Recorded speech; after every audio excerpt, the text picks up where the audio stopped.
শিলাবতী নদীতে জল বেড়ে ডুবল যাতায়াতের একমাত্র কাঠের সেতু। যোগাযোগ বিচ্ছিন্ন 15 থেকে 16টি গ্রামের সঙ্গে।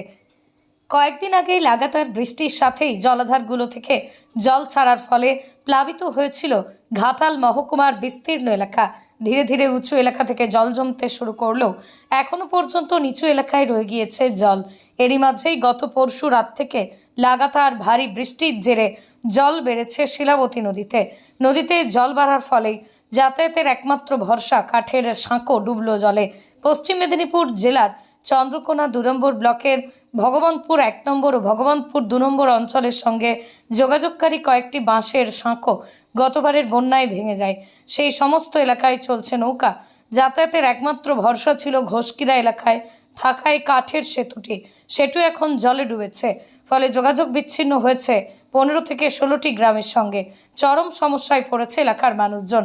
রাতভিত কোনো মানুষের শারীরিক অসুস্থতা বোধ করলে বাড়িতেই থাকতে হবে বলেই জানান স্থানীয় মানুষজন।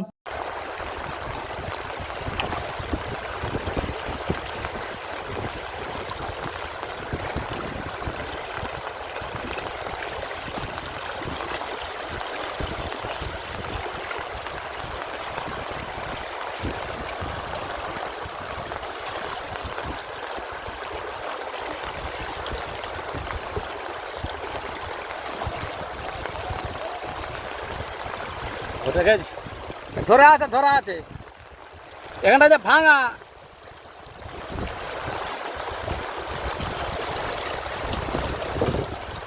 এখানটাই লট হয়ে যাচ্ছে রে।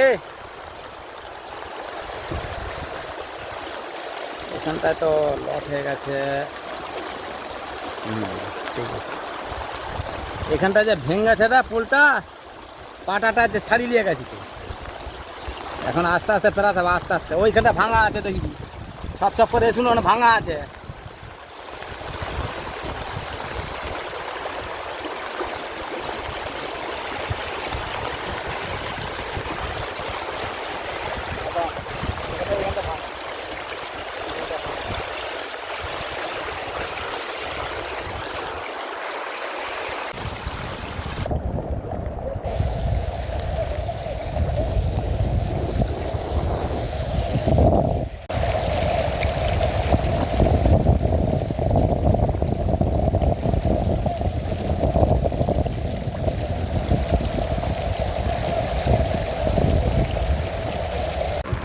থাকবে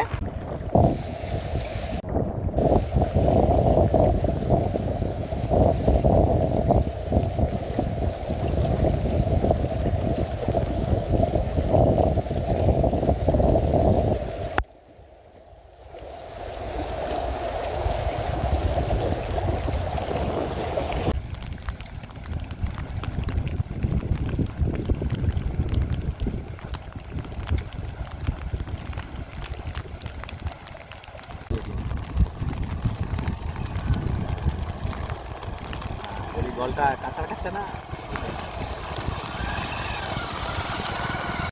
সে তোর মায়ের কাছে আছে নাম্বার,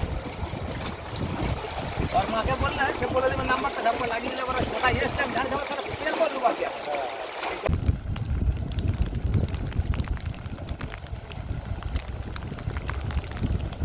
জীবনে ঝুঁকি নিয়ে তো যাতায়াত করতে হবে। এই তো নদীতে জল বেড়ে গেছে, বন্যা হয়ে গেছে, নাহলে পেরাবো কী করে জীবনে? এখন আমাদের এই তো যাতায়াতের পথ, এখন জীবনে ঝুঁকি নিয়েই পেরাতে হবে, না তো পেরানো যাতায়াতের পথ তো নেই, আর কোনো উপায় নেই।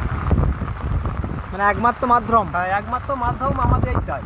এখানেই আমাদের এখান থেকে ভগবন্তপুর সব হাট বাজার সব আছে, আমাদের ওখানকেই যাতায়াত করতে হয়। জীবনে ঝুঁকি নেই, এখন যাতায়াত করতে হচ্ছে। এই যে ডুবছে কাঠের সাঁকো, কতগুলি গ্রামের যোগাযোগ বিচ্ছিন্ন হবে? আছে যোগাযোগ ধরো 15-20 গ্রাম, 15টা-20 গ্রামের যোগাযোগ ব্যবস্থা বিচ্ছিন্ন হয়ে যাবে। এটা ফের আবার নিম্নচাপ, আবারও বন্যা। তো এই নদীর তীরবর্তী তো বসবাস, কি বলবেন, কতটা চরম সমস্যার মধ্যে আছে? আমাদের তো একবার হয়েছিল, তখন তো 3 দিন 4 দিন ডুবেছিল, তখন তো মহা বিপদ। শরীর খারাপ হলে যাতায়াতের ব্যবস্থা নেই। আবার ফের চরম সেই একই ব্যাপার।